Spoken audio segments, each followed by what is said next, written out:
Bramwell Tovey, the music director of the Vancouver Symphony Orchestra, and pianist and arranger and composer. You do so many things. And going to Tanglewood, there's some story about you and Leonard Bernstein.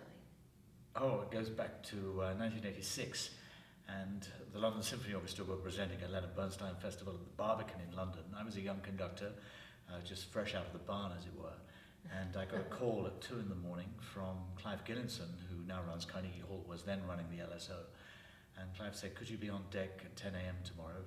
Lucas Foss has cancelled. He was due to conduct the opening performance at the festival. So I turned up and I rehearsed the orchestra for 2 days, and then Bernstein came into the dress rehearsal.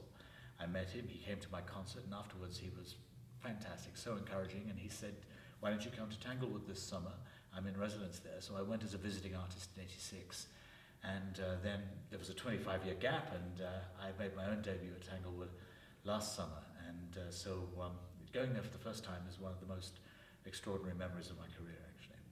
And you're coming back this summer and playing with the violinist Augustine Hedlich. And tell me, for you, what makes Tanglewood special? Well, the orchestra is so extraordinary. They're a wonderful group of people. They're virtuosos, of course. It's one of the greatest orchestras in the world. And at the same time, it's also one of the loveliest to work with. I've just loved rehearsing with them last summer, and in February when I made my debut at Symphony Hall as well. Plus, of course, the tradition, the lineage of conductors and artists who've worked there, and the sense of history is quite extraordinary.